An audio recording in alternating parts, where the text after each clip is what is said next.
श्रद्धा प्रज्ञायुताक्षय श्रद्धा प्रज्ञायुताक्षय। परम पूज्य गुरुदेव और परम वंदनीय माता जी के सूक्ष्म सानिध्य में यहाँ बैठे सभी हमारे प्यारे प्यारे बच्चों, छात्र छात्राओं, हमारे आचार्यगण, आचार्य बहनें, वीसी साहब, रजिस्ट्रार साहब, सभी प्रोफेसर्स, शांति कुंज के और यहाँ के सभी कार्यकर्तागण और अतिथियों, भाइयों बहनों, हम लोग छठा दिन है आज सत्संग का। और सत्संग जो है बड़ी मुश्किल से मिलता है। आज कहीं भी जाए तो कथा का रसास्वादन तो करने को मिलता है, पर सत्संग बहुत मुश्किल से मिलता है। सत्संग के लिए सत्संग जो करने वाला है उसकी भी पात्रता चाहिए, सुनने वाले की, सुनाने वाले की भी पात्रता चाहिए, और उसके बाद फिर मन निर्मल होना चाहिए। मन निर्मल होना चाहिए बिल्कुल सुनने के लिए, किसी बात पे डाउटलेस इंटेलेक्ट, जो मैं कल बताया था ना, बिना किसी संदेह के समग्रता को जीवन में दृष्टि से देखने वाली एक दृष्टि चाहिए।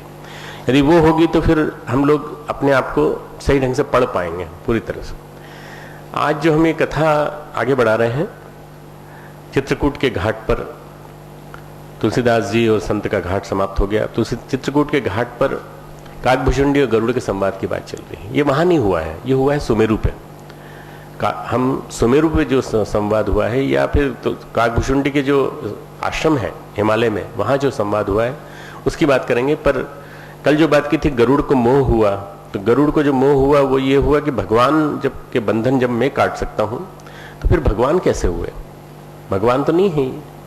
और बस उसी बंधन, उसी मोह की कहानी पूरी कल तुमने सुनी, और उसके बाद फिर उनके मोह को मोटिवेट करके बताते हुए भगवान ने किस तरह से कि देखो ये माया है, देवी है, और देवी माया को तुम्हें अगर तुमने समझ लिया और संदेह रहित बुद्धि द्वारा समझ लिया तो अपने चित्त को तुम परिष्कृत कर सकोगे। चित्त हमारा जो है भ्रमों से मुक्त हो, उसके लिए आज की कहानी है। और उसके बाद फिर कल हम तीसरे घाट पे चलेंगे। आज काकभुशुंडी के बारे में हम लोग बताएंगे और दोनों का मिलन बताएंगे कैसे होता है। गरुड़ जी का परिचय दिया जा चुका है। काकभुशुंडी के बारे में पार्वती संदेह व्यक्त करती हैं। वो कहती हैं अपने पति से, भगवान शिव से, कि भगवान ये तो बताइए कि ये जो कौवा है ये कब से सन्यासी बन गया? मतलब ये कथा कैसे कहता है? और काक की भुशुंडी तो ठीक है, उनका नाम है पंडित जी का, पर ये काकभुशुंडी कैसे हो गए? काकभुशुंडी उन 5 लोगों में से हैं जो अमर हैं हमेशा के लिए। 5 लोगों में से हैं। एक ये हैं, एक अश्वत्थामा है, एक हनुमान जी हैं, बाकी 2 के नाम बताओ। है बलि और व्यास। ठीक, ये 5 महापुरुष जो हैं जो धरती पर अमर है। इनके बारे में कहा जाता है कि इनको युगों का और समय का कोई फेर इनको बांध नहीं सकता। बलि, व्यास, अश्वत्थामा, हनुमान जी, और 5वें कौन? काकभुशुंडी, अपने पात्र जो है ना। तो वो पूछती हैं, हे नाथ, उत्तरकांड का 54वां दोहा, राम परायण ज्ञानरत गुनागार मति धीर, नाथ कहो के कारण पायो काक शरीर। हे विश्वनाथ, ऐसी दुर्लभ हरिभक्ति को कौवा कैसे पा गया? मुझे समझा कर कहिए। श्री राम परायण ज्ञान निरत गुणधाम और धीर वृद्धि भुशुंडी जी ने कौवे का शरीर कैसे पाया? और उस कौवे ने प्रभु का पवित्र सुंदर चरित्र कहां से पाया? और हे कामदेव के शत्रु, ये भी बताइए आपने इस प्रकार इसे किस प्रकार सुना? मुझे बड़ा भारी कौतूहल हो रहा है। मैं तो आपके साथ रहती हूं हमेशा, पर आपने इनका रहस्य कैसे जाना? गरुड़ जी तो महान ज्ञानी हैं। गरुड़ महाज्ञानी, गुण राशि, गुणों की राशि हैं, हरि सेवक, भगवान श्री हरि के सेवक हैं, अति निकट निवासी। किसी भी मालिक का उसके वाहन चालक से ज्यादा निकट निवासी कोई नहीं हो सकता। वो जानता है साहब कहाँ जाते हैं, साहब किधर जाते हैं, उसको ये मालूम है कि बैठते ही पता चल जाता है, एक इशारा करते हैं पता चलता है, वो ले जाता है। हमारा वाहन चालक है, हमारा अरुण है, हमारा वाहन चालक भगवान का गरुड़ है, हमारा अरुण है। तो हमारा अरुण जानता है कि हमको कहाँ जाना है, वो एकदम इशारा, उसको एक इशारा भर करने के देर वो ले जाता है हमको। वाहन चालक बड़ा विश्वास पात्र होता है। विश्वास पात्र और धर्म के अवतार गरुड़ मोहग्रस्त कैसे हो गए? और मोहग्रस्त हो गए, और मोहग्रस्त होने के बाद उन्होंने मुनियों के समूह को छोड़कर, इतने सारे मुनि समाज में हैं, उनको छोड़ करके वो जाकर के भी गाथा सुनी, तो कौवे से सुनी है। ये समझ में नहीं आ रही कोई बात, ये लीला कौन सी है समझ में नहीं आ रही। कहू कवन विधि भा संवादा। ये आखिर काकभूषुंडी गरुड़ इन दोनों हरिभक्तों की बातचीत किस प्रकार हुई। पार्वती जी की सरल सुंदर वाणी सुनकर शिव जी आदर के साथ बोले, धन्य सती पावन मति तोरी। हे नारी तुम धन्य हो, सती तुम धन्य हो, तुम्हारी बुद्धि अत्यंत पवित्र है। रघुनाथ जी के चरणों में तुम्हारा प्रेम कम नहीं है, हमसे भी ज्यादा है। परम पवित्र इतिहास सुनो जिसे सुनने से सारे लोक के भ्रम का नाश हो जाता है ना। देखो, भ्रांतियों के नाश का घाट है ये, भ्रम के नाश का घाट है ये दूसरा वाला। इस कथा को सुनने से भ्रम का नाश होता है। काकभूषुंडी का चरित्र बहुत पावन है, बहुत निर्मल है। और काकभूषुंडी गरुड़ का जो मिलन है, काकभूषुंडी उनको अपने बारे में बताते हैं, गरुड़ उनको अपने बारे में बताते हैं। ये जो है, ये आज अंतिम दिन दूसरे घाट की चर्चा कर रहे हैं। इसलिए ये पार्वती जी ने जो प्रश्न पूछा, इसलिए पूछा कि संदेह क्यों आया कि ये जो संसार के संस्कार होते हैं मनुष्य के, तो रहने वाला मनुष्य जो है दृष्टि वही होती है, बार बार वही दृष्टि होती है। बार बार मन में यही बात आती है कि भाई ऐसा कैसे हो गया। चांडाल पक्षी कहा जाता है कौवे को, बायस्तन चांडाल पक्षी। तो भगवान की भक्ति में दृढ़ कैसे, समझ में नहीं आया, मुझे संदेह हो रहा है। चलिए, क्या है कि ये कौवा कौन है, कौवे की फिलॉसफी सुनो। चित्त हमारा जन्म जन्म से भटक रहा है, और जन्म जन्म कई संस्कारों के माध्यम से, कई जन्मों के भटकन के माध्यम से काला हो गया। काला कौवा चित्त हमारा, हम सबके अंदर है वो। हम सबके अंदर एक ब्लैक बॉक्स, उसको तुम कह सकते हो, काक हमारे अंदर मंडरा रहा है। संस्कारों के माध्यम से संस्कारों का लेप होता चला जाता है। जैसे एक बटलोई होती है, बटलोई को उसके ऊपर मिट्टी चढ़ा देती हैं हमारे यहाँ की बहनें। क्यों चढ़ा देती हैं? क्योंकि उसको जब धोएंगे तो अगर उस पर चढ़ा देंगे, चूल्हे पे चढ़ा देंगे, आजकल तो चूल्हा उला कहीं है नहीं, आजकल तो गैस है, और वैसे चढ़ा देते हैं तो क्या होता है कि उस पर धुआं चढ़ने लगता है, कालिक जम जाती है, फिर कालिक को साफ करना बड़ा मुश्किल पड़ता है। मिट्टी के ऊपर जो है, मिट्टी को साफ कर दो तो मिट्टी के साथ कालिक धुल जाती है। हमारे चित्त पे संस्कारों की कालिक जमी हुई है, न जाने कितने जन्मों की। संस्कारों का लेप, एक के ऊपर एक लेप, एक कोटिंग, दूसरी कोटिंग, तीसरी कोटिंग चढ़ती चली गई। वृत्तियां विरुद्ध हो गई, चित्त का स्वभाव बदल जाता है। पतंजलि कहते हैं यदि वृत्तियां निरुद्ध हो जाए तो हमारे चित्त जो है वो एकाग्र हो जाता है। योगश चित्तवृत्ति निरुद्ध। चित्त के स्वरूप के कारण ऐसे हैं जिसमें कि हमारे चित्त जो है, हमारे चित्त में, गुरु जी के चित्त में, स्वामी विवेकानंद के चित्त में क्या क्या अंतर है बताओ। अंतर अलग अलग है। हम लोग अलग अलग यात्रा के वो हैं। केवल चित्त को हटा दें मात्र, चित्त का अंतर है मात्र। चित्त हटा दें तो हम परमात्मा है, चित्त हटा दें तो हम परमात्मा है। वेदांत की थ्योरी बिल्कुल सही है, हम परमात्मा है, सो हम। बट जब भी कोई तुमसे कहे मैं तो वेदांत की थ्योरी मानता हूं, मैं परमात्मा हूं, तो बोले बट चित्त है इसलिए तू जीव है। चित्त है, उस चित्त को तू जिस दिन निर्मल कर लेगा साधना के द्वारा, तो परमात्मा हो जाएगा। बस हमारे और भगवान बनने में, हमारे और शिव बनने में, हमारे और सच्चिदानंद बनने में, सच्चिदानंदो हम शिवो हम सो हम बनने में एक ही बाधा है, चित्त का कालापन, चित्त की भटकन, चित्त के संस्कार। तो चित्त निर्विकार बने या फिर इतना निर्मल हो जाए कि भगवान से सीधा विलय हो जाए। चित्त निर्विकार हो, बिना किसी विकार के हो। संसारी चित्त जो है चांडाल की तरह से होता है, इसलिए कौवे के नाम उपाधि दी है। सांसारिक चित्त हमेशा एक ही चीज ध्यान में रहती है, संसार, बस और कुछ नहीं। खाना पीना मौज करना, खाना पीना मौज करना। कहीं भगवान की चिंता है? कौन भगवान? जहां जाना है ऊपर, अच्छा वो, अरे वो तो बहुत बात की बात है, रिटायरमेंट के बाद सोचेंगे। रिटायरमेंट के बाद मैं जब यहाँ आ रहा था तो मेरे जनरल मैनेजर पर्सनल मुझे समझाने के लिए आए। हमारे चाचा जी थे सीएमओ, तो बार बार कोशिश करते थे किसी न किसी के माध्यम से समझाने की कोशिश करें ताकि जाए नहीं। जब मैं यहाँ आ रहा था 77-78 में, तो जीएम पर्सनल आए, बोले तुमको क्या दिक्कत है भाई, क्यों जा रहे हो यहाँ से, क्या फ्रस्ट्रेशन है? मैंने कहा कोई फ्रस्ट्रेशन नहीं, मैं अपने मन से डिसीजन लिया मैंने।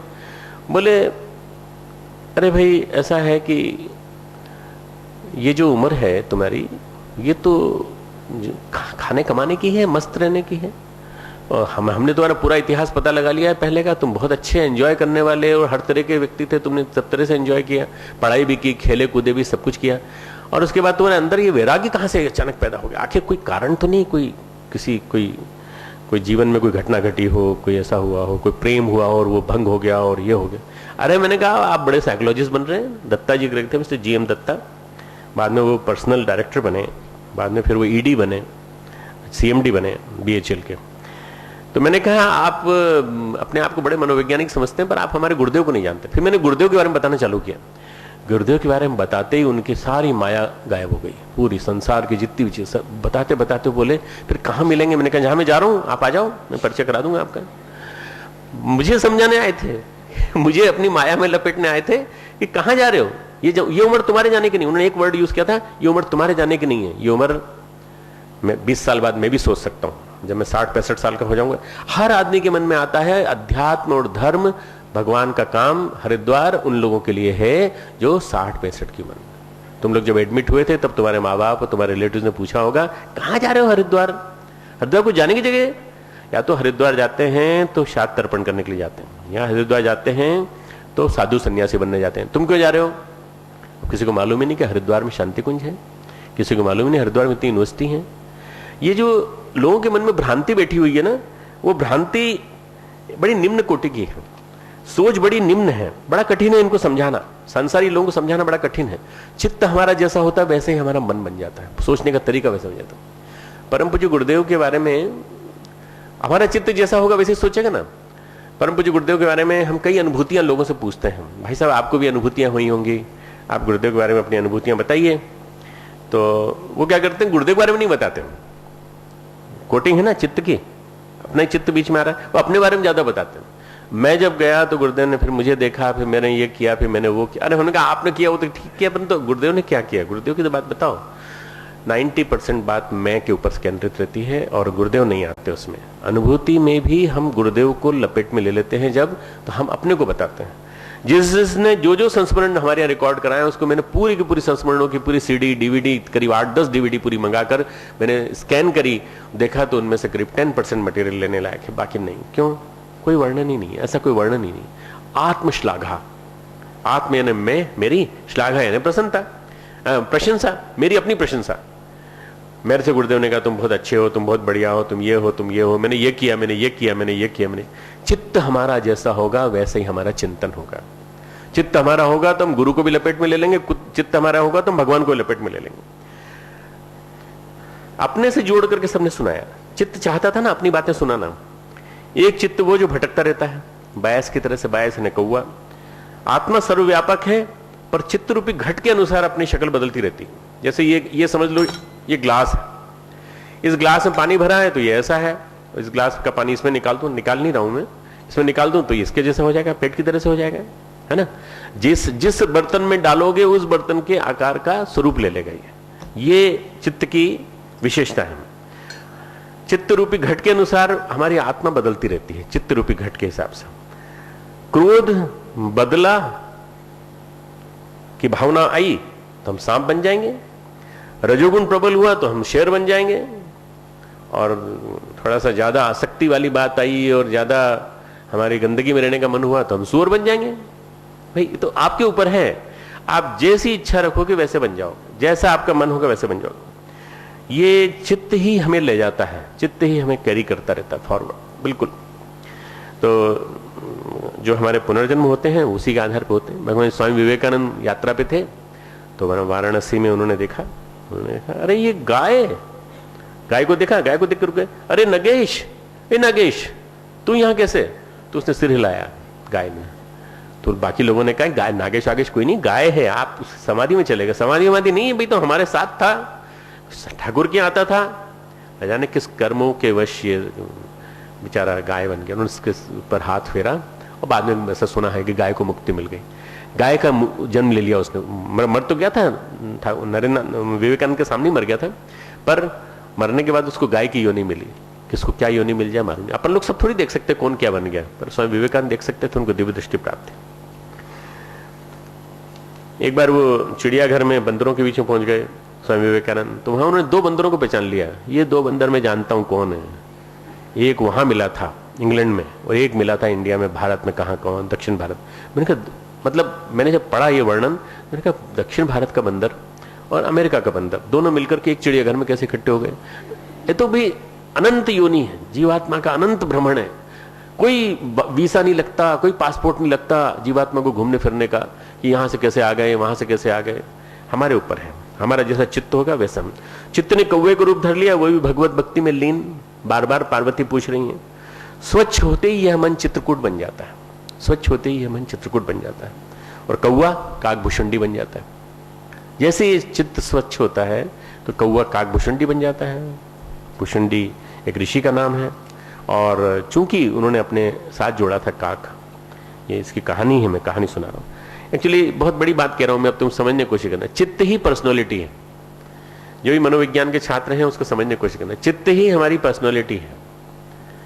योग की भाषा में समझाऊं तो, और मनोविज्ञान की भाषा में समझाऊं तो, चित्त ही हमारी पर्सनैलिटी है। हमारा आकार, गुण, कर्म, स्वभाव चित्त ही तय करता है। हमारी शक्ल सूरत कैसी होगी, गुण, कर्म, स्वभाव कैसा होगा। तुमने देखा होगा वो कसाई लोग होते हैं ना, जो वो मुस्लिम कसाई लोग काटते काटते काटते काटते बकरे को काटते काटते बकरे जैसी उनकी दाढ़ी आ जाती है, बकरे जैसा चेहरा हो जाता है, बिल्कुल वैसे ही बन जाते हैं। क्यों? क्योंकि आकार उनका चित्त के हिसाब से बनता चला जाता है। वैसे यदि अब हम उदास रहें तो बिल्कुल चेहरा भी वैसे होता चला जाएगा। हमारा चित्त डिसाइड करता है कि हमारा शरीर कैसा होगा, हमारा चित्त डिसाइड करता है हमारा रूप कैसा होगा, गुण, कर्म, स्वभाव यही तय करता है। पर्सनैलिटी ट्रेट इसी के द्वारा बनते हैं। सारे पर्सनैलिटी ट्रेट चित्त के द्वारा ही बनते हैं, पूरे के पूरे। मनुष्य जीवन का उद्देश्य क्या है? गुरुदेव ने कहा प्रतिभा का परिष्कार। गुरुदेव ने कहा प्रतिभा का परिष्कार, और भारतीय मनोविज्ञान कहता है अचेतन का परिष्कार, अचेतन का परिष्कार, और पतंजलि कहते हैं चित्त का परिष्कार।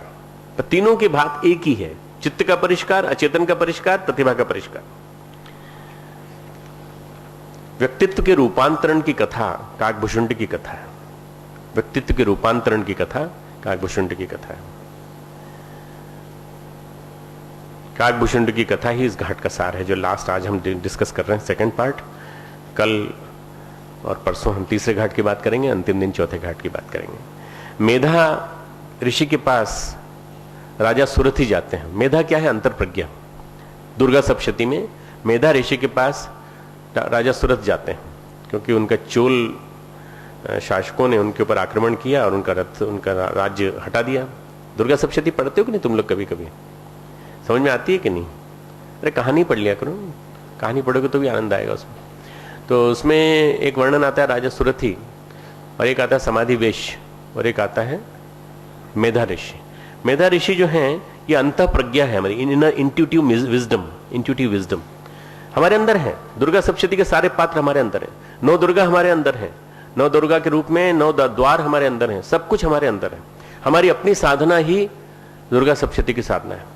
राजा सुरथी जीवात्मा के प्रतीक, पर पुण्यवान होने का अहंकार है उनको। अहंकार किसी चीज का भगवान टॉलरेट नहीं करते, पुण्यवान होने का भी नहीं।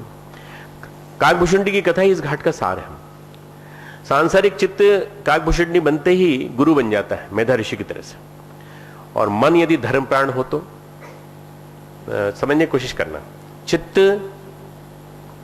काकभुषुंडी, मन गरुड़, मन धर्म प्राण गरुड़, चित्त निर्मल चित्त परिष्कृत चित्त काकभुषुंडी। ये 2 की कथा चल रही है। चित्त और मन के बीच में संवाद चल रहा है। रामायण में 2 पक्षियों के बीच में वार्ता नहीं चल रही है, यह हमारे अपने चित्त और हमारे मन के बीच में वार्तालाप चल रहा है। मन धर्म प्राण हो तो साधनारत व्यक्ति भी शिष्य बन जाता है। बाद में गरुड़ जी उनके शिष्य बन के जाते हैं। तो अब इतना सुनने के बाद शिव जी कहते हैं कि तुम्हें सुनाता हूं मैं उमा, इसका परिचय देता हूं। ये जो गरुड़ जी हैं वो बोलते हैं, ज्ञानी भक्त शिरोमणि त्रिभुवन करी जान, ताही मोह माया नर पावर करें गुमान। जो ज्ञानियों में भक्तों में शिरोमणि हैं वो त्रिभुवनपति भगवान के वाहन हैं। उन गरुड़ को भी माया ने मोह लिया, फिर भी नीच मनुष्य मूर्खतावश घमंड किया करता है। तो उन्होंने कहा गरुड़ वहां गए जहां भुषुंडी विराजमान थे। मति अकुंठ हरि भगति अखंडा, 62वां दोहा। देखी सेल प्रसन्न मन भयो, माया मोह सोच सब गयो। उस पर्वत को देखकर उनका मन प्रसन्न हो गया, और उसके दर्शन से ही सारे माया मोह तथा सोच जाते रहे। कुछ कुछ तीर्थ स्थान ऐसे होते हैं जिनके दर्शन मात्र से माया मोह और तरह तरह के शोक विकार चले जाते हैं। शांति को जाने के बाद कई लोग कहते हैं यहाँ के एम्बियंस, यहाँ के स्पिरिचुअल एम्बियंस, यहाँ का वातावरण, इसने ही हमें इतना ज़्यादा मोहित कर दिया कि हमारा आधा दुख दूर हो गया। मेरे पास अभी एक सज्जन आए थे, उनका 2-3 दिन पहले 96 में उनके एकाकी अकेले लड़के की डेथ हो गई थी। उसका उनको यहाँ के बारे में मालूम नहीं था। पहली बार जब आए तो उन्होंने कहा कि इतने पंडों के पास, इतने गुरुओं के पास, इतने आश्रमों के पास जाने के बाद आज जब यहाँ आने का मिला, कल तो पहली बार हमको अच्छी नींद आई पति पत्नी को, और आज हमें ऐसा लग रहा है कि जैसे हम जिस आश्रम की तलाश में थे वो मिल गया हमें। ऐसे कुछ नहीं तो कम से कम एवरीडे 100-125 आदमी नए आते हैं जो ये कहते हैं कि हमको पहली बार ऐसे आश्रम का सहारा मिला, ऐसे केंद्र का सहारा मिला जहां बहुत अच्छा 4 धाम 4 तीर्थ की तरह से है ये, जहां हम लोग बात कर रहे हैं। जो गरुड़ जी जहां विराजमान काकभूषुंडी से मिलने जा रहे हैं, और हम शांतिकुंज की बात कर रहे हैं। गरुड़ रूपांतरित चित्त वाले काकभूषुंडी के पास आए हैं। धर्म प्राण चेतना, यहां पर समझने की कोशिश करना, धर्म प्राण चेतना, मणिपुर वासी चेतना उड़ान भर रही है ऊपर की ओर। मणिपुर वासी धर्म की चेतना उड़ान भर रही है सुमेरु के लिए, और फिर धर्म में चित्त प्रथम से द्वितीय कक्षा में प्रवेश कर रहा है। धर्म में मन प्रवेश कर रहा है चित्त से मिलने के लिए। चित्रकूट का वातावरण ही ऐसा है, चित्रकूट चित्चार है। राम सुभग सियावन, राम और सीता वहां रहते हैं बड़े अच्छी तरह से। वहां वर्णन आता है कि पक्षियों के राजा गरुड़ को आते देखकर काकभूषुंडी जी सहित सारा पक्षी समाज हर्षित हुआ। अब जहां काकभूषुंडी कथा कह रहे हो वहां सुनेगा कौन? सारे पक्षी थे, जितने भी थे तरह तरह के पक्षी थे, सारे पक्षी समाज हा हा हा हा ताली बजाई खूब जम के। फिर पंख हिला के उन्होंने ताली तोड़ कैसे बजाते, पंख हिला के उन्होंने हर्षनाद व्यक्त किया। सारे के सारे पक्षियों ने कहा हर्षिव बाय सहित समाजा, पूरा समाज हर्षित हो गया। अति आदर खगपति कर की ना, बोले हमारे पक्षियों के राजा आए हैं भाई, गरुड़ तो हमारे राजा हैं। बहुत आदर सत्कार किया, स्वागत कुशल पूछने के बाद सुंदर आसन दिया, प्रेम सहित पूजा की, फल समर्पित किए, और फिर काकभूषुंडी जी मधुर वचन बोले, हे पक्षीराज, मैं आपके दर्शन से कृतार्थ हो गया, आप जो आज्ञा दे मैं वही करूं, आप किस कार्य के लिए आए हैं? ये वहां तक पहुंचने का उनका प्रसंग। चित्रकूट में दिव्य भक्ति है, दिव्य वातावरण है, मंदाकिनी बहती है, मंदाकिनी राम कथा की तरह से, जिस राम कथा को हम सुन रहे हैं। पूरा प्रकरण जो है यहां पर वो सुनाते हैं काकभूषुंडी, और अपने रूपांतरण की कथा सुनाते हैं। उन्होंने पक्षीराज गरुड़ ने कोमल वचन से कहा कि हे तात सुनिए, मैं जिस कारण से आया था, आपका आश्रम देखकर मेरा मोह संदेह और अनेक प्रकार के भ्रम जाते रहे, मुझे आप राम कथा सुनाइए। तो पहले तो रामचरितमानस सुनाया उन्होंने, पूरा के पूरा वर्णन काकभूषुंडी से सुन तो लिया उन्होंने, पर सुनने के बाद उन्होंने कहा कि मेरा तो मोह चला गया, नागपाश के बंधन देखकर मुझे अत्यंत मोह हो गया था कि रामचंद्र जी सच्चिदानंद घन है, वे किस कारण व्याकुल है। परंतु उनका लौकिक मनुष्यों का चरित्र देखकर, देखो गुरुदेव के बारे में कल मैं बता रहा था ना, गुरुदेव धोती कुर्ता पहनते हैं। एक बार तो एक सज्जन आए गुरुदेव से मिलने के लिए और नमस्ता किया गुरुदेव को। उन्होंने सोचा कि गुरुदेव का कोई पीए बैठा है यहाँ पर। गुरुदेव इतने सरल सिंपल पर्सनालिटी थे, नमस्ते किया और अंदर के कमरे में गए। अंदर के कमरे में मैं बैठा था तो मुझे प्रणाम किया। मैं बड़ा आश्चर्यचकित, मैं पीले कपड़े में बैठा था तो उनसे समझा यही गुरुदेव होंगे, तो प्रणाम किया मुझे। बहुत यंग था मैं, तो उनको लगा बड़े यंग है गुरुदेव। अब बाहर निकल मुझसे बोलता है गुरुजी आप ही। अरे मैंने कहा तुम बाहर चलो भैया। पीछे कमरा जो कोठरी है गुरुदेव की, जहां पर मैं वहां उस समय मेरा आसन था, मैं वहां विश्राम भी करता था, मेरा कुर्सी टेबल भी लगी हुई थी। फिर गुरुदेव के बाद गुरुदेव, मैंने कहा ये आपसे मिलने आए, प्रणाम करने के लिए आए। गुरुदेव प्रणाम किया, फिर गुरुदेव ने उसको बिठा के बातचीत की। नीचे जाने के बाद मैं नीचे तक छोड़ने गया। मैंने कहा क्यों आपको गुरुदेव पहचानने में नहीं आया? बोले लगते ही नहीं हो तो। बिल्कुल सिंपल से धोती कुर्ते बैठे हुए थे। अरे भाई सोफे पे बैठे थे, गुरुदेव बैठे थे, तुम्हें दिखे ही नहीं। दुबले पतले गुरुदेव, इतनी सरल सी पर्सनालिटी। गुरुदेव क्या खाते हैं? अरे दही केला, वो तो हम भी खाते हैं, उसमें क्या दिक्कत है। और गुरुदेव कैसे रहते हैं? पलंग पे। अरे हम भी तो ऐसे पलंग पे सोते हैं। गुरुदेव कमरे में छिपकली, हमारे कमरे में छिपकली। ये जो एक सामान्य सोच है ना, वो सामान्य सोच हर एक के मन में रहती है कि अवतार कैसा होता है। तो उनके मन में जो संदेह था कि लौकिक मनुष्यों का चरित्र देखकर मेरे अंदर भारी संदेह हो गया। मैं उस भ्रम संदेह को अपने लिए हित करके मैं समझता हूं, कृपा निधान मुझ पर आपने जो बताया कि भगवान वास्तव में भगवान है और ये बड़ा अनुग्रह है। परंतु उन्होंने जो अगला प्रश्न किया वो बड़ा विलक्षण है। उन्होंने कहा कि ये माया जो है, पूरा प्रकरण माया किस तरह से अपहृत करे। तुमने कहा आपकी गलती नहीं है। सुनी विहंगपति, हे पक्षीराज गरुड़, आप ये मान के चलिए कि माया जो है इतनी खतरनाक चीज है। तुम्हें न संशय मोह न माया, मोह पर नाथ की नहीं तुम दाया। तो आपको न संदेह है न मोह है माया, हे नाथ आपने तो मुझ पर दया की है। मोह के बहाने श्री रघुनाथ जी ने आपको यहां भेजकर मुझे बढ़ाई दी है। कौन सा आदमी है इस धरती पर जिसको मोह ने और माया ने विवेक शून्य न किया हो? इस जगत में कोई भी नहीं है। तृष्णा ने किसको मतवाला नहीं बनाया? अब माया का वर्णन है, बड़ा सुंदर वर्णन है। मैं एक दो चौपाई सुनाता हूं। लक्ष्मी के मद ने किसको टेढ़ा, प्रभुता ने किसको बहरा नहीं कर दिया। रज रम आदि गुणों का केवल सन्निपात किसे नहीं हुआ? ऐसा कौन नहीं है जिसे मान और मद ने अछूता छोड़ा हो। यौवन के ज्वर ने किसे आपे से बाहर नहीं किया। ममता ने किसके यश का नाश नहीं किया। बहुत सारे लोग अपने बच्चों के लिए बेटा बेटी पत्नी सबके लिए, जितने नेता हैं उन सबके बेटे बेटी सब जो है उसी राजनीति के वंश में पलेंगे पूरी तरह से। चिंता रूपी सापिन को किसे नहीं खाया।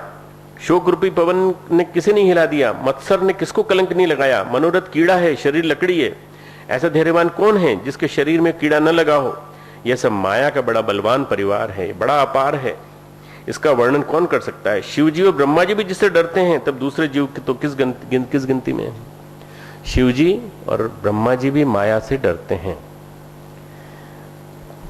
शिव जी भगवान कृष्ण की लीला के बारे में सुन रहे थे। भगवान कृष्ण की लीला बड़ी विलक्षण हो रही है। बचपन में बालपन में लीला होती है तो मक्खन खाते हैं, इधर उधर डोलते हैं, और सारा ब्रज पागल हो रहा है उनके लिए। तो उन्होंने कहा देखने का हमारा भी मन कर रहा है। तो पहुंचे देखने के लिए, तो उन्होंने मना कर दिया, मैं नहीं दिखाऊंगी। कौन आ गया ये बाबा का रूप धारण करके आए थे। तो फिर शिव जी ने उनको मनाया। 3 शक्तियां उनके पास रहती थी ये भगवान कृष्ण की रक्षा के लिए। एक तो थी उनकी अपनी माँ यशोदा, एक थी राधिका जो सूक्ष्म रूप में उनके साथ रहती थी, तीसरी थी एक योग माया चंद्रमासी नाम, चंद्रपूर्णा नाम था उसका, चंद्रपूर्णा। तो इसका नाम था योग माया। तो शिवजी ने योग माया को बहलाया, समझाया और कहा हमें दर्शन करा दो। तो योग माया ने फिर यशोदा से कहा एक वैरागी आए हैं और बड़े विनम्र स्वभाव, केवल गोद में लेके उसको खिलाएंगे। तो यशोदा ने कहा कोई बात नहीं, कोई दिक्कत नहीं। शंकर जी आए, शंकर जी ने कृष्ण जी को गोद में लिया, गोद में खिलाया, मक्खन खिलाया, और उन्होंने कृष्ण जी ने अपने मक्खन लिया, उनकी दाढ़ी से लगा दिया पूरा। मतलब वो बाल लीला कर रहे हैं और भगवान शिव जी उनकी लीला का आनंद ले रहे हैं। शिव जी को भी योग माया से परमिशन लेनी पड़ती है। शिव जी को भी योग माया से परमिशन लेनी पड़ती है कृष्ण से के साथ खेलने के लिए। कृष्ण विष्णु के अवतार है, विष्णु के अवतार जब लेता है ना स्वरूप, तो अवतार फुल पोटेंशियल में आता है, पूर्ण क्षमताओं के साथ। जब ऊपर बैठे विष्णु जी तो विष्णु जी हैं, पर जब नीचे आते हैं तो पूरे फुल पोटेंशियल के साथ आते हैं, पूरी क्षमता के साथ। और उस शक्ति के साथ जब आते हैं तो उस शक्ति को पहचानना केवल कुछ गिने चुने के बस की बात है। इसलिए वो कहते हैं कि कौन है आखिर। अपने रूपांतरण की कथा सुनाते हैं, किस किस को माया ने परेशान नहीं किया। माया ने सबको परेशान किया। कबीर कहते हैं माया महाठगनी हम जानी, बहुत ठगनी है। और बोलते हैं माया से तुम हमारे पास मत आओ बहना, हे बहना तुम हमारे पास मत आओ, तुम कहीं दूर जाओ। कबीर के पास कुछ नहीं तुम्हें देने को। कबीर के पास आओगी तो कबीर तुमको जो है जुलाहे के धंधे में लगा देगा। तुम फालतू में इस काम में लगना नहीं चाहोगी, पर कबीर तुम्हारी माया में नहीं फंसेगा। कबीरदास जी बिल्कुल स्पष्ट बोलते हैं। यथार्थ साधना चित्त शुद्धि है। यथार्थ साधना, सारी हमारी नवरात्रि की साधना का जो मर्म है वो ये है कि साधना चित्त शुद्धि है। मार्ग कुछ भी हो, मार्ग जप हो सकता है, मंत्र लेखन हो सकता है, निष्काम कर्म हो सकता है, जप हो सकता है, मंत्र लेखन हो सकता है, निष्काम कर्म हो सकता है, नाम जप हो सकता है, नाम रटन हो सकती है, और श्रवण मनन निधिध्यासन जो तुम लोग कर रहे हो ना, श्रवण मनन लास्ट में ध्यान कराते हो, निधिध्यासन है। चित्त शुद्धि होना बहुत जरूरी है। तो चित्त शुद्धि जब होगी तब जाके पता चलेगा कि वास्तव में आपकी भ्रांतियां और आपके भ्रम मुक्त हुए कि नहीं। तो उन्होंने अपने बारे में बताना चालू किया, भाई ये जो माया है बड़ी अपरंपार है, और जो मूर्ख हट के वश में होकर संदेह करते हैं वे अपना ज्ञान उन्हीं के ऊपर आरोपित करते हैं, भगवान के ऊपर, और अल्टीमेटली दंड का पात्र बनते हैं। मैंने तुमको एक कहानी सुनाई थी थोड़े दिन पहले, तुमको याद होगी कि, और उसके साथ मैंने रुद्राष्टाध्याय, उसका रुद्राष्टक का पाठ भी किया था, वो भी कहानी यहीं पर है पूरी की पूरी।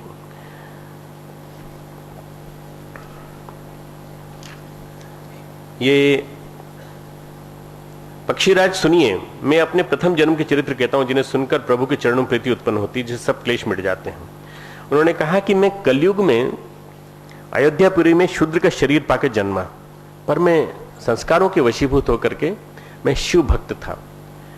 मैं बहुत धन के मत से मतवाला था, बकवास करने वाला था, उग्र बुद्धि वाला था। पर मेरे जो गुरु थे वो गुरु विष्णु की पूजा करते थे, भगवान हरि की पूजा करते थे। और कलयुग की महिमा बताइए, तो कलयुग की महिमा करीब करीब इसमें लगभग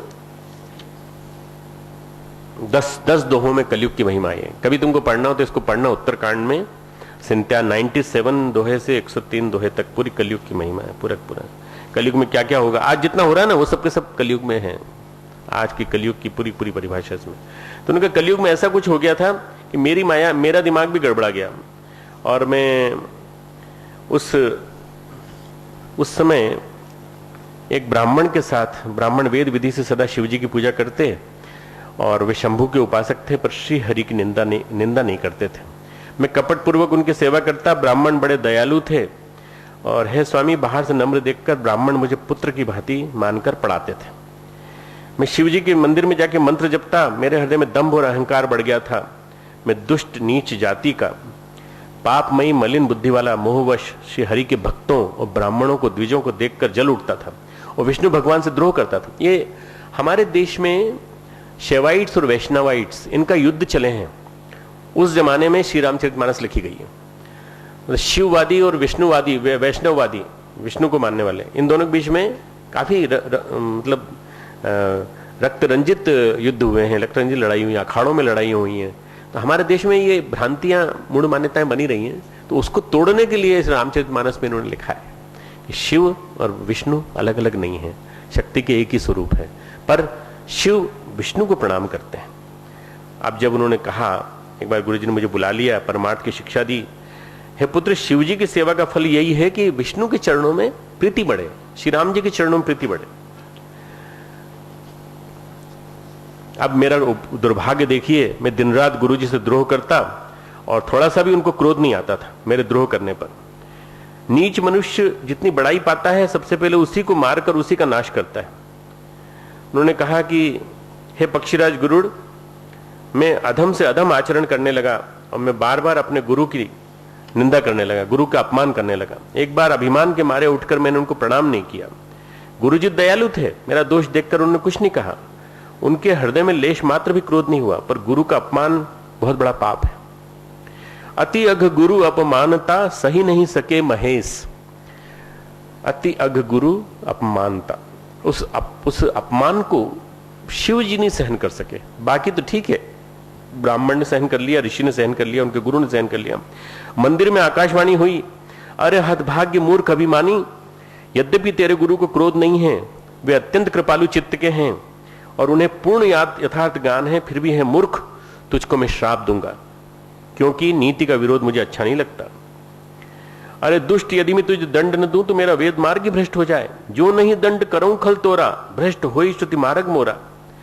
जे सठ गुरु सन ईर्षा करहीं, जो मूर्ख गुरु से ईर्षा करते हैं, रौरव नरक कोटि युग परहीं, करोड़ों युगों तक रौरव नरक में पड़े रहते हैं। 106 नंबर का दोहा।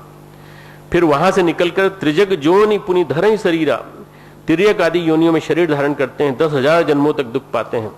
जा रे पापी, तो गुरु के सामने अजगर की भांति बैठा रहा।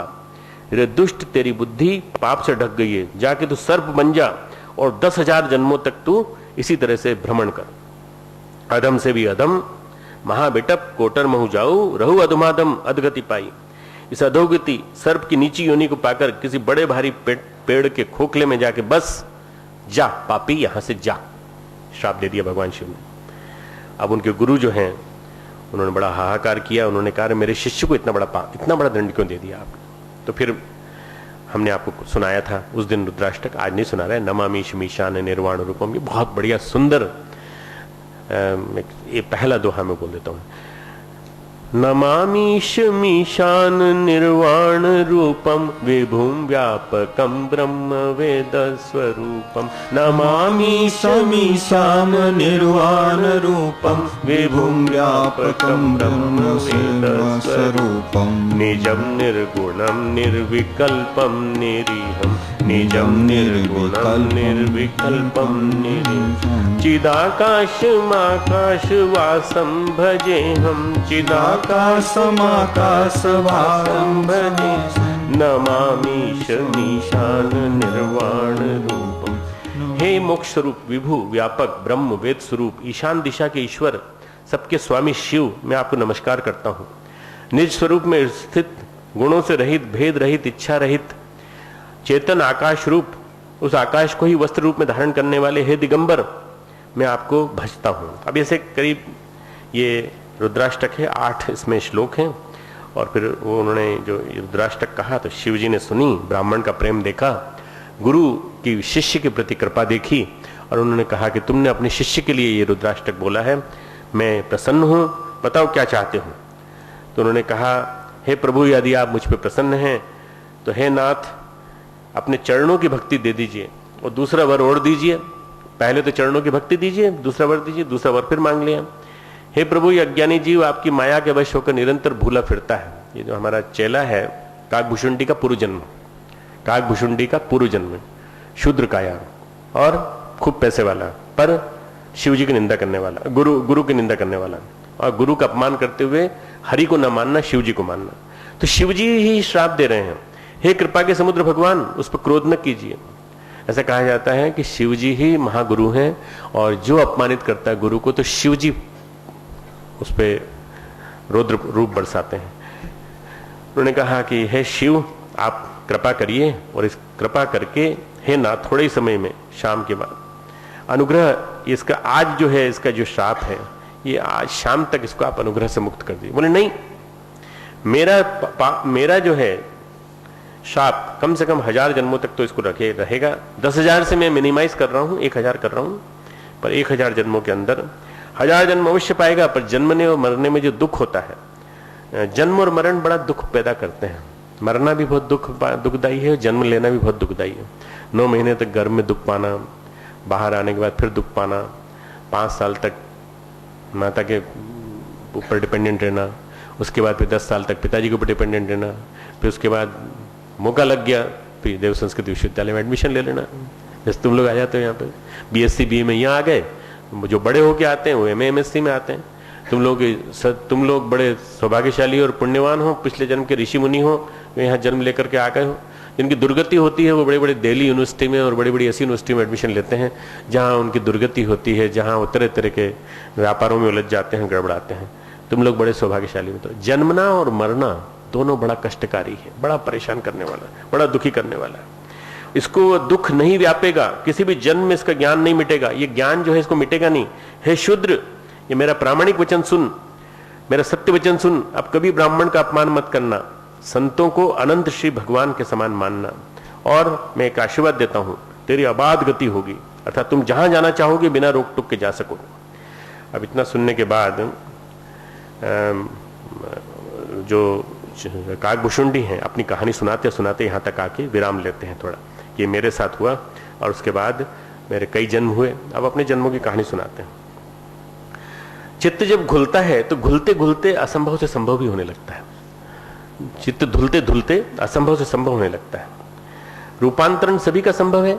गुरु को प्रणाम नहीं किया था तो भगवान शिव की कृपा हुई। जिसके चित्त में अहंकार है वो विभिन्न रूपों में निकलता है। धर्माडंबर के रूप में निकलता है, प्रतिष्ठा के रूप में निकलता है। प्रतिष्ठा धन की प्रतिष्ठा, ज्ञान का अहंकार। फिर वो किसी को कुछ नहीं समझता। वो जो अहंकार है उसके सामने फिर वो सब तुच्छ है पूरे पूरे। अकबर की सवारी जा रही थी तो अकबर की सवारी शानदार चल रही थी। इतने में एक आदमी आया भीड़ में से निकलता हुआ और जोर से चिल्लाया, ए महावत से पूछता, ये जो पट्ठा बोला था, क्या बोला था, ये जो जिस हाथी पे तू बैठा है ये हाथी बेचेगा? तो महाराजा अकबर की, उस समय राष्ट्र भारत का राजा था, भारत का सम्राट था और चक्रवर्ती था, तो बोले ये पड्डा पड्डा, ये पड्डा जो है ये बेचेगा, पड्डा बेचेगा? तो अकबर ने कहा भी कौन है ये? महाराज कोई किसी तरह से वो भेद के आ गया है, नहीं तो सिक्योरिटी कॉर्डन तो बहुत बढ़िया लगा हुआ था, पर न जाने कहां से बीच में से निकल के आ गया है। शराबी था, शराब पिया हुआ था। उसको कहा जेल में डालो, चलो जेल में डालो। जेल में डाल दिया। अगले दिन फिर बुलाया, होश उतर गया था उसका, रात भर की पिटाई भी हुई होगी उसकी, 3rd डिग्री ट्रीटमेंट मिला होगा। तो आया वो, आने के बाद अकबर ने पूछा क्यों रे, खरीदेगा? वो पड्डा खरीदना चाहता था ना। बोले महाराज कौन सा पड्डा, कौन सा आदमी? वो जो कल जो था ना, वो तो शराब बोल रही थी, पड्डे वाला आदमी तो कल ही मर गया।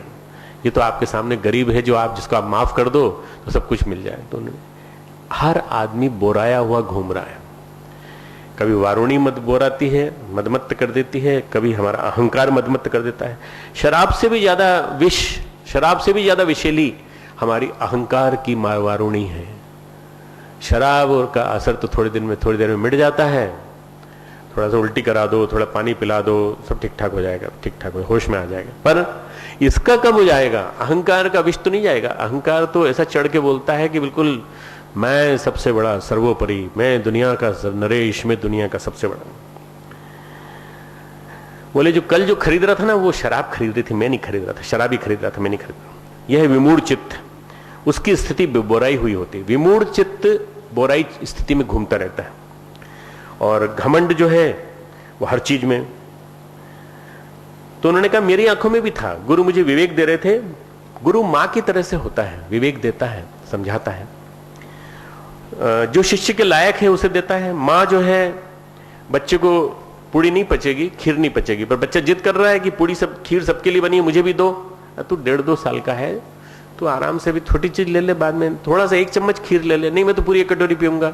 अरे पचेगा नहीं तुझे, जो पचेगा वही देंगी मां। इसी तरह से गुरु वही देगा जो पचेगा, इससे ज्यादा नहीं देगा। नहीं पचेगा तो फिर विष बन जाएगा पूरा पूरा। जन्म जन्मांतरों में जब भगवान गुरु आते हैं तो शिष्य को पहचान कर संस्कारों के हिसाब से उसका ट्रीटमेंट करते हैं और उसके हिसाब से उसका डाइट तय करते हैं। इसको क्या डाइट देना, कितनी माला करेगा, कैसी माला करेगा, कौन सा साधना का क्रम होगा, स्वाध्याय का क्रम क्या होगा, गुरु तय करता है। अल्टीमेटली उसके हिसाब से सब चलता है, कोई भेदभाव नहीं है। संस्कारों के हिसाब से, संस्कारों का लेखा जोखा लिया जाता है। सोना है तो उसी से अंगूठी बना लो, ये बन गई हमारी।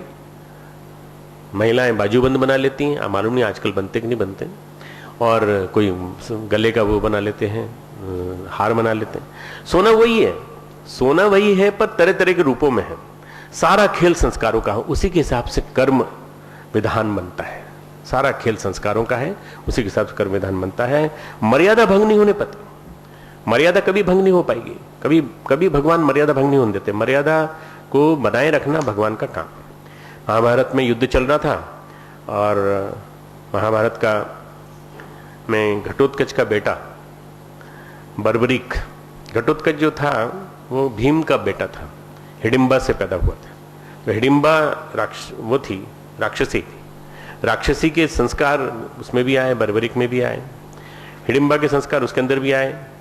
तो उसने कहा कि, और बड़ा प्रचंड यज्ञ करता था, अनुष्ठान करता था, क्योंकि संस्कार तो थे ही अच्छे, पिता के भी संस्कार थे। तो बोले हम भी युद्ध देखने आए हैं, युद्ध देखने आए हैं। तो भीम ने कहा अपने पोते से, अरे युद्ध क्यों देखने आया, तू पांडवों की तरफ से लड़, तू अकेला ही न जाने कितनों कौरवों को मार देगा, युद्ध कर। बोले हम क्या कर सकते हैं, जो सेना हारेगी उसकी तरफ खड़े हो जाएंगे। बोले जो सेना हारेगी नहीं तो खड़ा हो पांडवों की तरफ से, यहां से खड़, युद्ध कर। तो उन्होंने कहा अच्छा एक बात करिए, आप क्यों लड़ रहे हैं बताइए। अरे कौरव पांडवों का युद्ध हो रहा है तो समझ में नहीं आ रहा। नहीं, हम ये कह रहे हैं कि आप युद्ध कर रहे हैं ना इसलिए कि कौन जीतेगा, हम बताते कौन जीतेगा। हम एक बाण छोड़ेंगे, एक क्षण में युद्ध समाप्त कर देंगे। एक बाण छोड़ेंगे, सबके माथे पे एक निशान लग जाएगा, लाल निशान। और दूसरा बाण कौन मरने वाला है, जो मरने वाला है उसके माथे पे निशान लग जाएगा। और दूसरा बाण छोड़ेंगे तो सारा के सारे वही लोग मर जाएंगे जिनको मरना है, जो जिनको जिंदा रहना है वो बच जाएंगे। युद्ध समाप्त, 1 मिनट में समाप्त। उसने एक बाण छोड़ दिया, माथे पे निशान लग गया सबके। अब सब अपने अपने दूसरे, तेरे माथे पे निशान लग गया, और तेरे माथे पे निशान लग गया, और तेरे पे भी तो लग गया, तो वो अपने देख रहा है। इतने में भगवान कृष्ण का सुदर्शन चक्र चला और उसका सिर काटते हुए लाके से भगवान के चरणों में गिरा। भीम चिल्लाए, कृष्ण तुमने ये क्या किया, ये नहीं करना चाहिए था, मेरा पोता है। तो बोले तुम्हारा तो पोता है पर कर्म की रेखा को मिटा रहा है, संस्कारों के वशीभूत सबको कष्ट पाकर के जैसे मरना है वैसे मरेंगे, ऐसे नहीं मरेंगे जैसे ये मार रहा है। ये नहीं करेगा इस काम को, ये सारा का सारा विधि विधान से चलेगा पूरा काम। उन्होंने कहा ये बलशाली था पर ये कर्म की मर्यादा को नष्ट कर रहा था। हम किस लिए आए हैं भाई, संभवामी युगे युगे हमारे काम को कट शॉर्ट कर रहे हो तुम। अरे भाई कृष्ण बोले हम किस लिए आए हैं, तुम देखो तो सही, हमारे आने का मकसद यह है कि हम कर्म की रेखा बनाए रखें। हर एक जीवात्मा के अपने संस्कार हैं, सृष्टि की मर्यादा है, उसको बनाए रखना हमारा काम है। और सृष्टि की मर्यादा को तोड़ रहा है ये आदमी, गड़बड़ कर रहा है। तो उसने कहा प्रभु, मुझसे पूछा तो सिर बोल रहा था, बोले प्रभु एक काम कीजिए, मुझे युद्ध देखने दीजिए। तो एक ऊंची पहाड़ी थी, उसके ऊपर सिर रख दिया उसका। बोल तू यहां से देख, जैसे टेलीकास्ट करने के लिए, लाइव टेलीकास्ट करने के लिए सैटेलाइट लगा देते ना, ऐसे वहां से। बड़ा भारी भरकम था वो, तो हिडिंबा का बेटा था। हिडिंबा का मतलब हिडिंबा इसकी भीम की पत्नी, उसका पोता, घटोत्कच का बेटा। तो वहां से सारा दृश्य देख रहा था। अब युद्ध खत्म हो गया, युद्ध खत्म होने के बाद सब एक दूसरे से लड़ने लगे। भीम बोला कि मेरे लोगों ने सबसे ज्यादा कौरवों को मारा, अर्जुन बोले मेरे लोगों ने सबसे ज्यादा लोगों को मारा, मतलब आपस में उनके सहयोगी आपस में लड़ पड़े। तो फिर उसके बाद कृष्ण बोले देखो तुम लोगों को कुछ नहीं मालूम, वो जो ऊपर से जो टीवी टावर लगा हुआ है ना उसने सबसे अच्छा देखा है, क्योंकि उसको वो बड़ा विराट, एक तो विराट स्वरूप है उसका, और उसने सबको देखा है। चलो उसके पास चलते हैं, उसके पास चलते हैं, उससे पूछते हैं। ये बोल रहे हैं भाई सबसे ज्यादा इन्होंने मारे, सबसे ज्यादा बर्बरिक तुम बताओ, बर्बरिक नाम था, बर्बरिक तुम बताओ किसने सबसे ज्यादा मारे। तो बर्बरिक ने कहा मैंने देखा कि द्रौपदी महाकाली के रूप में भ्रमण कर रही है पूरे क्षेत्र में, और कृष्ण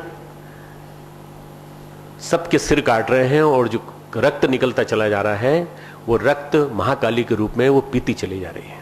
द्रौपदी कृष्णा, ये कृष्णा और कृष्ण के का संग्राम का लीला संदोह था। कृष्णा और कृष्ण का, द्रौपदी और श्री कृष्ण का, किसी ने किसी को नहीं मारा। चला तो रहते बाण, यूं चलाते रहते, जैसे फिल्मों में चलते ना, एक्टिंग होती है, वो ये कहते हैं मारा तेरे को, तो हाथ यहां रोक लेते हैं, क्योंकि वो मारेंगे आगे तक तो मर जाएगा, चोट लग जाएगी। तो जैसे फिल्मों में एक्टिंग होती है इस तरह से हुआ, पर किसी ने किसी को नहीं मारा। मारा किसने किसी को? भगवान ने, भगवान कृष्ण की लीला थी जिसमें सब मरते चले गए जिसको मरना था, और द्रौपदी उस रक्त को पीती चली गई, उसमें अपने केश भिगोती चली गई। भगवान ने अपना स्वरूप उसको प्रदान किया, बर्बरिक को भगवान ने अपना स्वरूप प्रदान किया। भगवान ने कहा तुझे मेरा स्वरूप प्राप्त होगा, तुझे मेरे विग्रह के रूप में पूजा जाएगा। उसी विग्रह का नाम है खाटू श्याम जी।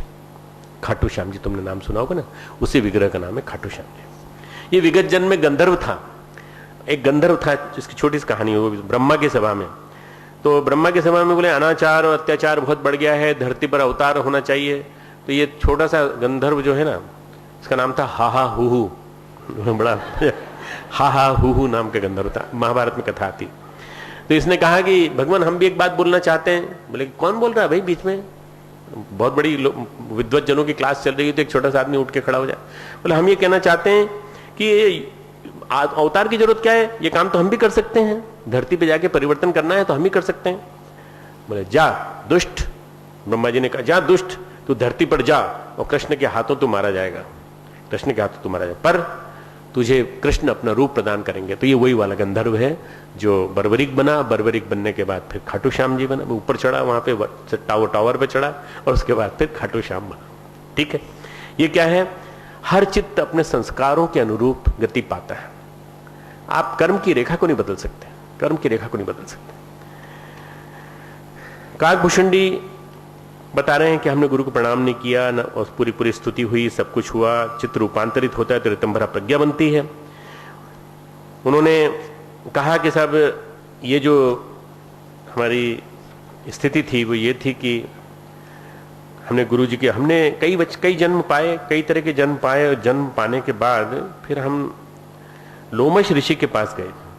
अब लोमश ऋषि के पास जाके क्या किया हमने, मेरू शिखर पर जाके लोमश मुनि को प्रणाम किया, अत्यंत दीन वचन गए। एक बार तो दुर्गति हो चुकी थी काकभूषुंडी की, जब उन्होंने अपने गुरु की निंदा की थी, और गुरु की निंदा करने के बाद उन्होंने 1000 जन्मों का पाप सहा था। एक हजार जन्मों के बाद जब उनको ये मिला, मनुष्य तन मिला, तो भक्ति मिली, लोमश ऋषि के पास गए।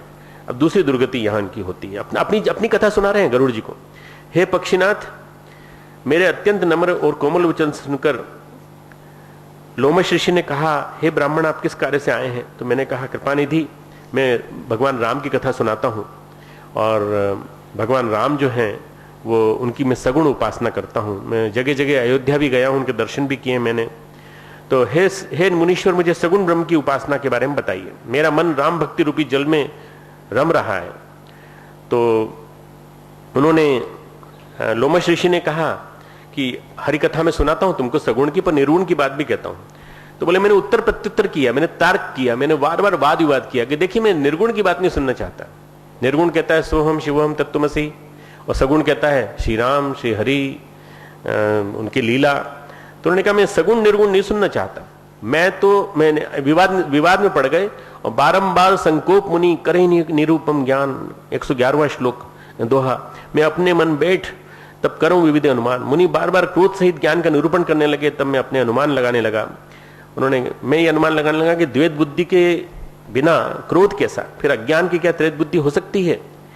ये लोमश ऋषि क्या समझा रहे हैं? लोमश ऋषि सब गड़बड़ कर रहे हैं। इतना सब सुनने के बाद जब लोमश ऋषि ने कहा कि मैं तेरे को अनगिनत युक्तियां तू मन में विचार रहा है और तू मेरा उपदेश नहीं सुन रहा है। जब मैंने बार बार सगुण का पक्ष प्रस्थापित किया तब मुनि क्रोध युक्त वचन बोले, मूढ़ परम सिख देऊ न मानसी। मेरे मूढ़, मैं तुझे सर्वोत्तम शिक्षा देता हूं, उत्तर प्रति उत्तर बहु आयासी। बार बार उत्तर देता, प्रति उत्तर देता है, दलीलें लगता है। सत्य वचन विश्वास न करही, तू मेरे सत्य वचन पर विश्वास नहीं करता। बायस इव सभी ते डरही, कोई कौवे की भांति सबसे डरता है। बार बार मैं जो बोल रहा हूं वो तो बोलता नहीं है, कौवे की तरह से जो मन में आए बोलने लगता है। जा रे मूर्ख, सठ स्वपक्ष तब हृदय विशाला। रे मूर्ख, तेरे हृदय में अपने पक्ष का बड़ा भारी हट है। बार बार सगुण की बात कर रहा है, मेरी बात सुनता नहीं है। मैं सगुण की भी बात कर रहा हूं, निर्गुण की बात कर रहा हूं, तो बार बार मेरे को तर्क वितर्क में परेशान करता है। सपदि होई पछी चंडाला, तो शीघ्र चंडाल पक्षी कौवा बन जा। लीन शाप में शीश चढ़ाई, मैंने आनंद के साथ मुनि के शाप को सिर पर चढ़ा लिया। नहीं कुछ भय न दीनता आई, मुझे कोई भय नहीं हुआ, दीनता नहीं आई। मैं तुरंत ही कौवा हो गया। मुनि के चरणों में सिर नवाकर रघुकुल शिरोमणि श्री राम जी का स्मरण करके मैं हर्षित होकर उठ चला। यह है कौवा बनने की कहानी। कौवा कैसे बने? एक ब्राह्मण से कौवा बनने की उनकी कथा है। हर चित्त अपनी यात्रा स्वयं करता है, कोई मदद नहीं कर सकता। चित्त रूपांतरित होता है तो तब जब वो ऋतंभरा प्रज्ञा बनता है। काकभुशुंडी को राम के दर्शन हुए कौवे के रूप में, काकभुशुंडी को शिव के दर्शन, शिव जी का एक बार मन हुआ कथा सुनने का, तो कथा सुनने के लिए आए उस निर्मल वन में। वहां आकर के उन्होंने ज्ञान सुना। ये जो चित्त जब समग्र ज्ञान देखता है, कॉम्प्रिहेंसिव नॉलेज, इंटीग्रेटेड नॉलेज पूरा, तब जाकर उसको समझ में आता है कि मैं कहां हूं। डिवाइस डेवलप हो जाती है चित्त के रूप में, फिर भ्रमित नहीं होता, फिर माया नहीं व्यापती। तो पहले माया के दर्शन कराए, फिर माया से निवृत्ति कराई। धर्म प्राण मन व्यक्तित्व किसका? गरुड़ का। अंतः प्रज्ञा जागी उनकी कौवे के माध्यम से, काक पक्षी के माध्यम से। माया मुक्त के पास जाता है तो आगे की यात्रा स्पष्ट होती है। बाद में वो कहते हैं कि काक शरीर मुझे प्रिय क्यों है? काक शरीर मुझे इसलिए प्रिय है क्योंकि इस शरीर में भगवान ने मुझे दर्शन दिए हैं। मुझे अपना काक शरीर इसलिए प्रिय है, मुझे श्री राम जी के चरणों का प्रेम प्राप्त हुआ। 114 दोहा नंबर 114। इसी शरीर से मैंने प्रभु के दर्शन पाए, मेरे सब संदेह जाते रहे, इसलिए मुझे कौवे का शरीर प्रिय है। देखो मित्रों, ये काकभुशुंडी कथा जो है ना, इसके बारे में कहा जाता है काकभुशुंडी कथा को जो पूरी तरह समझ लेता है अच्छी तरह से, उसके जीवन की सारी भ्रांतियां मुक्त हो जाती हैं। काकभुशुंडी रूपांतरित चित्त का नाम है, रिफाइंड सबकॉन्शियस, अचेतन चित्त रिफाइंड, बिल्कुल पूरी तरह ट्रांसफॉर्म। और गरुड़ जो है वो भ्रांतियों से मुक्त धर्म है। आज धर्म भ्रांतियों से घिरा हुआ है, भ्रांतियों से मुक्त धर्म है गरुड़। भक्त शिरोमणि है। जब ये दोनों मिल जाते हैं तो प्रज्ञा का उदय होता है, प्रज्ञा का उदय होता है। एकाकार तो नहीं हो पाते, पर भगवान के दर्शन इसमें नित्य होते हैं। ग्लिम्सेस मिलते हैं भगवान के, चित्रकूट के घाट पर भगवान की झलक मिलती है बार बार बार बार, पर अब जब तीसरे घाट पे हम लोग जाएंगे याज्ञवल्क्य भरत के घाट पे, तो वहां भगवान के साक्षात दर्शन होंगे। चौथे घाट पे जाएंगे तो वहां तो साक्षात शिव और पार्वती बैठे। यहां इन दोनों के बीच में वार्ता हुई है, जो तुमको याद होगा, मैंने 2010 की चैत्र नवरात्रि में तुमको 7 प्रश्न सुनाए थे। किसी को याद है पिछली बार की यात्रा? काकभूषुंडी गरुड़ संवाद सुनाया था कि नहीं तुमको? किसी को कुछ याद है कि क्या 7 प्रश्न थे? हाँ बोलो। है? हाँ हाँ सब, हाँ पुण्य पाप, हाँ बेटा बहुत अच्छा है। 2 प्रश्न भी बोल दिए तो बहुत अच्छा है। मैं सुना देता हूं संक्षेप में 2 मिनट के अंदर। उन्होंने कहा है कि धर्म के पार जाने की कोशिश कर रहे हैं तो आप, तो फिर मैं आपको आपकी जिज्ञासाओं का समाधान करता हूं। तो ये 7 प्रश्न पूछे। सबसे दुर्लभ शरीर कौन है? उन्होंने कहा मानव तन। धर्म संपूर्ण रूप से विकसित कहां है? मानव शरीर में। बस पहले प्रश्न का जवाब। दुख, सबसे बड़ा दुख क्या है? दरिद्रता से बड़ा दुख कोई नहीं है, गरीबी से बड़ा दुख कोई नहीं है। गरीबी कौन सी? क्षुद्रता, छोटा मन। वो वाली गरीबी नहीं कि पैसे कम हैं, साधन कम है। अरे गरीबी में आदमी गुरुदेव कहते हैं हमने ओढ़ी हुई गरीबी पाली है, यहाँ हमने सबको ओढ़ी हुई गरीबी दी है। हम भी गरीब, हमारे साथ रहने वाले भी गरीब, हमारे यहाँ दर्शन करने वाले भी गरीब। नहीं साहब बाकी तो और आश्रमों में तो पैसे वाले आते हैं, नहीं हमारे यहाँ हम सब गरीब। गरीब मतलब ओढ़ी हुई गरीबी, क्षुद्रता नहीं है। मन बहुत विराट है, मन बहुत उदार है हमारा। गरीबी नहीं, कुछ भी मिल जाए तो अतृप्ति होती है, वो गरीब। 30,000 रुपये तनख्वाह हो गई, गुरुजी तो नहीं है डॉक्टर साहब के पास, अब हमारे पास आते हैं, जीजी के पास आते हैं और बोलते हैं हमको गुरुजी तनख्वाह बढ़ा दीजिए। कितनी होती है? अभी करीब कुल मिला के, सब मिला के करीब 50-60 हजार मिल जाते हैं, खर्चा नहीं चल रहा घर का। ये कौन है? कटोरा लेके घूमने वाला गरीब भिखारी। इसको तुम 1 लाख भी दे दोगे तो भी इसकी तृप्ति नहीं होगी, कभी तृप्ति नहीं होगी। ये गरीब है। उन्होंने कहा कौन है? गरीबी से बड़ा कोई दुख नहीं, शुद्रता से बड़ा कोई दुख नहीं। और सुख कौन सा है सबसे बड़ा? संत मिलन से बड़ा कोई सुख नहीं। संत मिलन से बड़ा कोई सुख नहीं। परम सुखद सौभाग्य। 13 जन्मों के पुण्य उदय होते हैं तो संत मिलते हैं। वो कहीं धोखे से भी मिल जाए तो कल्याण कर देते हैं, धोखे से भी मिल जाए तो कल्याण कर देते। एक चोर था, एक चोर, कहानी सुनो। एक चोर था, सत्संग में मत जाना। उसके बाप ने समझाया था बेटा सत्संग में मत जाना, कभी सत्संग में गलती से चला भी जाए तो बाहर निकल आना तू। तो बोले गुरु पिताजी क्यों? अरे सत्संग में गया तो अपना बिजनेस ठप पड़ जाएगा। भाई चोरी डकैती अपना काम है, सत्संग में गया तो कहीं सुधर जाएगा। तुम में से कोई तो नहीं वैसा बैठा है जिसको क्या समझा के भेजा हो किसी ने? या तुम तो नहीं सोचते ऐसा कि सत्संग में बैठेंगे सुधर जाएंगे? जो नहीं आए हैं वो तो सत्संग सोच के नहीं आए कि भाई सत्संग में जाएंगे सुधर जाएंगे। सत्संग में चोर आ गया। कैसे आ गया? पीछे पुलिस लग गई और वो सामने सत्संग हो रहा था तो छिप गया वहां पर। छिपे हुए चोर ने क्या समझा? पिता ने समझाया था भूल कर भी मत करना, पर हम क्या करें, यहां तो फंस गए बुरी तरह से।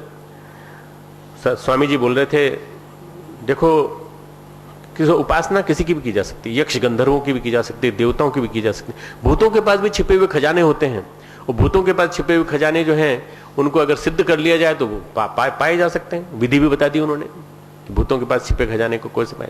बाकी सुनने वाले ढेर सारे होंगे, उन्होंने कहा धन्य महाराज करके चले गए सब अपने अपने घर। पर चोर ने कहा कि ये तो भूतों का खजाना पता लगाना पड़ेगा, भाई कहां पर है। वो गया जंगल में, उसने भूतों का खजाना पता लगा लिया, भूतों को सिद्ध कर लिया और खजाना लेकर आ गया वो।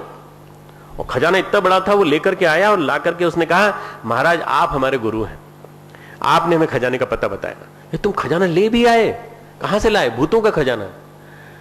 आधा आप रख लो आधा हम रख लें, आप दोनों बांट लेते हैं। तो उन्होंने कहा ये तो नकली खजाना था रे, असली खजाना तो सत्संग है, तू कहां चक्कर में पड़ गया। उसके बाद से डाकू ही नहीं बल्कि पूरा खानदान बदल गया, पूरा के पूरा सब लोग आने लगे सत्संग में, तो बदल गया। ये तो नकली खजाना है, इस नकली खजाने के चक्कर में क्यों पड़ा है। तो संत असंत का भेद, चौथा पांचवा प्रश्न, संत असंत का भेद। संत जो है दूसरों के लिए दुख सहते हैं और असंत जो है दूसरों को दुख देते रहते हैं। जब तक दुख देते हैं, टोचने में मजा आता है उनको, और तब तक दुख देते रहते हैं जब तक कि उसके लिए अपना खाल भी उगड़वानी पड़े, तो अपनी खाल भी उगड़वा लें पर दूसरों को परेशान करते हैं। और अंतिम प्रश्न था पुण्य और पाप, नहीं लास्ट बट वन था। पुण्य क्या है? पुण्य परम धर्म है अहिंसा, किसी को दुख न देना। और पाप है दूसरे की निंदा के समान बड़ा कोई पाप नहीं। लास्ट प्रश्न था, मानस रोग क्या होते हैं, ये गरुड़ जी पूछ रहे हैं। मानस रोग तो उनके मन की विकृतियां हैं, और मोह सकल व्याधिन कर मूला। सबसे बड़ी बीमारी क्या है, सारी व्याधियों का मूल क्या है, मोह। मोह, मम्मी पापा, बहन, भाई, हमारा बॉयफ्रेंड, हमारी गर्लफ्रेंड, हमारा रूम, हमारे रूम में हमारे द्वारा स्थापित किया हुआ कमरा, हमारा बिस्तर, ये मोह है, आसक्ति। ये मोह आसक्ति बुलाता है। आसक्ति के वशीभूत होकर हम गड़बड़ा जाते हैं, चेतना अटक जाती है, मोह में चेतना अटक जाती है, जीवन थम जाता है, जीवन का प्रवाह थम जाता है, प्रवाह रुक जाता है और सड़ने लगता है। पानी का प्रवाह रोक दो, सड़ने लगेगा, बदबू आने लगेगी। तो ये चेतना जो अटक जाती है, इसके ये 7 प्रश्न पूछे हैं, 7 प्रश्नों का उत्तर। इस संवाद से वो जीवन का सत्य और तत्व समझाते हैं। जीवन का सत्य क्या है, जीवन का तत्व क्या है, जीवन का मर्म क्या है। गरुड़ को धर्म से मुक्ति दिलाते हैं, भ्रम से मुक्ति का मार्ग समझाते हैं, और जो भ्रम को मुक्ति का मार्ग समझ में आ जाता है, उसको गुरु का मर्म समझ में आता है। गुरु कौन है, काकभूषुंडी। गुरु क्या है, एक निर्मल चित्त, परिष्कृत चित्त, परिमार्जित चित्त, ये गुरु है। और समझा किसको रहे हैं, धर्म को।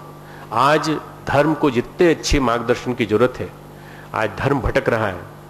उसी चीज को धर्म माना जाता है जिसमें वेश बदल लिया तो धर्म, सन्यासी हो गए तो धर्म, चाहे दुनिया भर के कुकर्म करो, चाहे दुनिया भर की गड़बड़ियां करो। नहीं, ये धर्म नहीं है। धर्म वो है जो आदमी को जीवन में नीति के पर चलने की दिशा देता है। दूसरे, आज हम हृदय चक्र से आगे बढ़ेंगे। हृदय चक्र से आगे बढ़ के कल आज्ञा चक्र पे आएंगे और परसों सहस्त्रार चक्र पे आएंगे।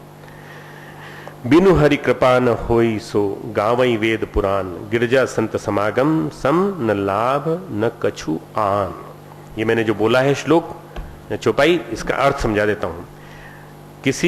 कभी भी भगवान शिव जी कहते हैं, हे गिरजा, तुम ये मान करके चलना कि बिना संतों की कृपा, बिना हरि कृपा, बिना भगवान की कृपा के कभी सत्संग नहीं मिलता। तुम लोग जो बैठे हो ना यहाँ पे, उसके लिए भगवान विष्णु ने बाकायदा तुमको पात्र बनाया। गिरजा संत समागम समन लाभ कछु आन। हे गिरजे, संत समागम के समान दूसरा कोई लाभ नहीं है, पर वह संत समागम श्री हरि की कृपा के बिना नहीं हो सकता। ऐसा वेद और पुराण गाते हैं। कोई भी संस्कार बाधक बन सकता है इस समागम में। इस समागम है, चल रहा है और निरंतर चल रहा है। आइए ध्यान करेंगे 5 मिनट का अंतर्दर्शन का।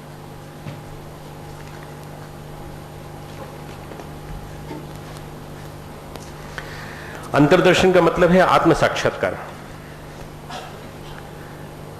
अपने आप को संपूर्णता से देखना, अपने चित्त को के अंदर झलक देखना और एक एक करके परतें खोलना, समग्रता से देखना। हमारे एहसास बिगड़े हैं, हमारी अनुभूतियां बिगड़ी हैं, हमारा जीवन विकृत हो गया है। अंतर्दर्शन का अर्थ है अपने आप में झांकना, सावधान, शांत मन, शांत चित्त, परिमार्जित चित्त, स्थिर शरीर, कमर सीधी, दोनों हाथ गोद में, सावधान, शांत चित्त, कमर सीधी, शांति कुंज, गायत्री कुंज, प्रज्ञेश्वर महादेव विश्वविद्यालय, गंगा की गोद, हिमालय की छाया, सप्त ऋषियों की तपस्थली, शांति कुंज। कल्पना कीजिए, आंखें बंद हैं आपकी, अंतर जगत में झांकिए और सिर से लेकर नीचे तक, बाएं से लेकर दाएं तक शरीर के अंदर भ्रमण कर जाइए। अंतर्दर्शन, मानो एक रिक्त अंधकार है चारों तरफ। अंधेरे में जैसे यात्रा करते हैं, कभी लाइट चली जाती है तो अंधेरे में यात्रा करते हैं, अंदाज से यात्रा करते हैं। यहाँ पे स्विच होगा, यहाँ पे थोड़ा आगे चले दरवाजा होगा, ऐसे अपने अंदर यात्रा करिए। यहाँ पे हाथ होगा, यहाँ कंधा होगा, यहाँ पे हृदय होगा। यात्रा करिए, पूरे अंदर की यात्रा करिए। बाह्य वास्तविकता के प्रति, स्वप्न सत्ताओं के प्रति, सबके प्रति अंधे हो जाइए। अब भीतर की आंखें खोलिए। मन की आंखें खोल बंदे, मन की आंखें खोल। भीतर की आंखों से अंदर की गतिविधियों को देखें। रक्त प्रवाह, धमनियां,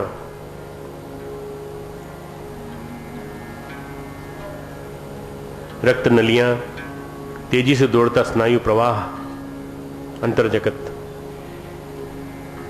अभी तक तुमने केवल अपना बाहरी रूप देखा है दर्पण में, कभी तुमने अपने अंदर देखा? तो अपने अंदर से कैसे हो? अपने शरीर को भीतर से देखो, अंतर सत्ता में। बहिर्जगत से भी बड़ा अंतर जगत है। प्रत्येक हिस्सा बड़ा संवेदनशील है।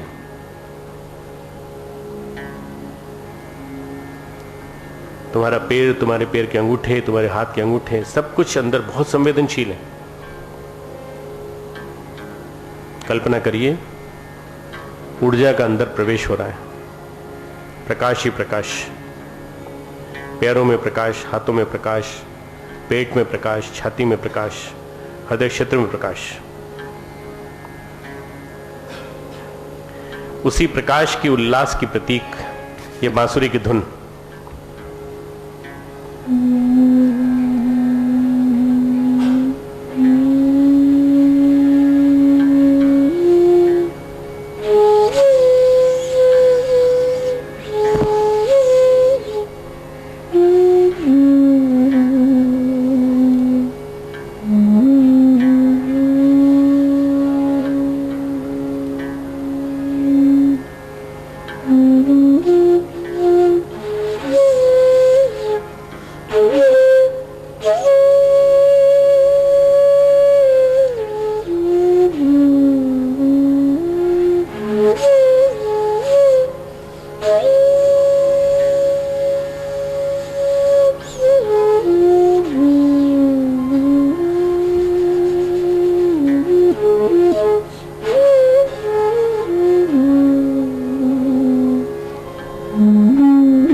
केंद्र से परिधि तक प्रकाश ही प्रकाश, नाद ही नाद, तरंगे ही तरंगे, हलचल ही हलचल। शरीर पूरी तरह से तनाव मुक्त, मन आपका पूरी तरह से परिष्कृत, चित्त आपका परिष्कृत। अब आप हृदय क्षेत्र से ऊपर की उड़ान उड़ने के लिए तैयार हो गए और यह हृदय क्षेत्र से ऊपर की उड़ान विशुद्धि चक्र को पार करके आज्ञा चक्र में जाएगी। कभी शरीर में, कभी मन में, कभी हृदय स्थल में, कभी सूर्य चक्र में, हर जगह आप वहां पर कभी कभी कोई तकलीफ होती हो, मलिनता हो, तो इस अंतर जगत के ध्यान के माध्यम से मिटा सकते हैं। अंतरंग को विस्तार से देखिए, इंटीग्रिटी के माध्यम से देखिए, पूरा कॉम्प्रहेंसिव समग्र रूप उसका। हृदय स्थल में प्रवेश करके, शरीर में प्रवेश करके, पूरे शरीर को अंदर से देखना, मन में प्रवेश करके सारे मस्तिष्क और चित्त को देखना साक्षी भाव से। ये विलक्षण दृश्य आपने पहले कभी नहीं देखा होगा। विराट अंतर में सोए हुए विराट का। साक्षी तुम हो, केवल तुम, तुम्हारा अंतरतम और कोई नहीं। परम चेतन, परम ज्ञान की प्राप्ति। अंतर जगत प्रकाशित ही प्रकाशित। अंतर जगत के दो केंद्र बिंदु, एक आपका शरीर, एक आपका हृदय, जहां से ऊर्जा ऊपर की ओर जा रही है। मन का केंद्र बिंदु बंद मस्तिष्क, आज्ञा चक्र, वहां तक जाकर ये ऊर्जा रुकेगी। आइए हमारे साथ साथ बोलिए, ओम तमसो मां ज्योतिर्गमय ओम असतो मां सद्गमय ओम मृत्योर्मा अमृतम गमय ओम शांति शांति शांति शांति।